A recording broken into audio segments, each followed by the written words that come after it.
নমস্কার শ্রোতা বন্ধুরা, আজ আমি আপনাদের জানাবো ইন্দ্রা একাদশী পালনের সময়সূচি এবং নিয়ম এবং তার তাৎপর্য। 17 সেপ্টেম্বর 2025 বুধবার ছুটবেন পরবর্তী দিন পারণ। স্মার্ত গোস্বামী ও পঞ্জিকা অনুসারে সময় 18 সেপ্টেম্বর সকাল 7:39 থেকে সকাল 9:59 পর্যন্ত। ইসকন পঞ্জিকা অনুযায়ী পারণকাল শুরু হবে সকাল 6:06 থেকে সকাল 9:50 পর্যন্ত। তাহলে বন্ধুরা বুঝতে পারলেন সময়সূচি। এবার বলছি ব্রত থাকার প্রস্তুতি কিভাবে নেবেন। একাদশীর পূর্বে অর্থাৎ দশমী তিথি থেকে শুদ্ধ ইচ্ছা ও মনসংযোগ শুরু করুন।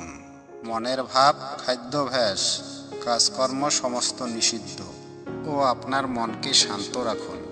স্বাভাবিকভাবে দেবতার পূজার উপকরণ প্রস্তুত রাখুন।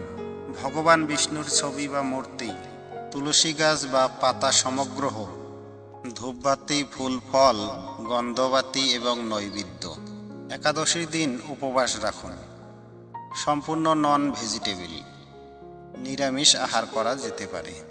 বন্ধুরা, এবার বলবো মূল ব্রত পালনের নিয়মাবলী। স্নান পরিধান। একাদশীর দিন সকালে তুষার শীতল জলে স্নান করুন। পরিধান করুন পরিষ্কার শুদ্ধ বস্ত্র। প্রার্থনা কিভাবে করবেন তাহলে শুনুন। ভগবান বিষ্ণুর প্রতি শ্রদ্ধা, অর্চনা বা আরাধনা করুন। শ্লোক পাঠ করুন ভগবদ গীতা থেকে বা বিষ্ণুর সূত্র থেকে। তুলসী লাগানো ব্রত দর্শক হলে ভালো হয়। এবার বলবো নৈবেদ্য, দান, পুণ্য। নিরামিষ খাবার প্রস্তুত করুন। আলু, ডাল, সবজি, ফল, দই ইত্যাদি। দান করুন যেসব পারেন। খাদ্য, বস্ত্র, অর্থ। পুরোহিত বা ব্রাহ্মণের সাহায্য দান করলে বেশ পুণ্য পাওয়া যায়। পারণ হবে পরের দিন সকালে। স্মার্ত গোস্বামী অনুযায়ী সকাল 7:39 থেকে 9:49 পর্যন্ত। ইসকন অনুসারে সকাল 6:06 থেকে 9:50 মধ্যে। এই সময়কাল শেষ হলে পারণ করা উচিত নয়।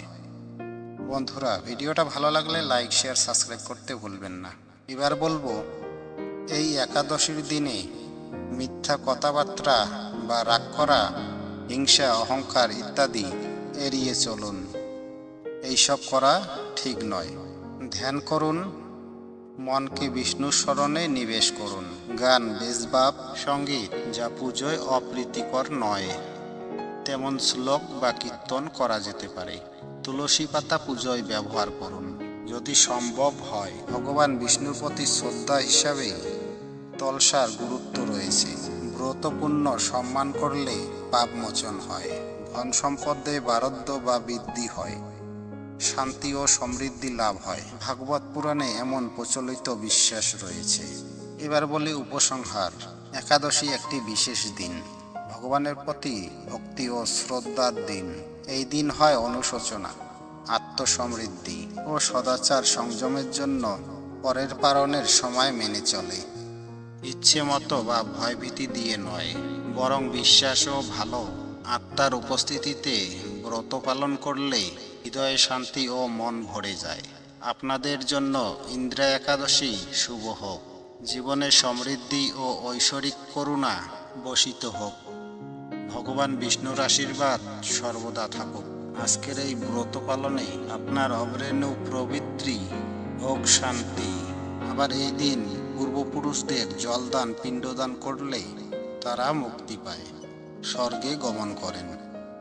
আমাদের এই ভিডিও যদি ভালো লাগে একটা সুন্দর কমেন্ট করতে ভুলবেন না।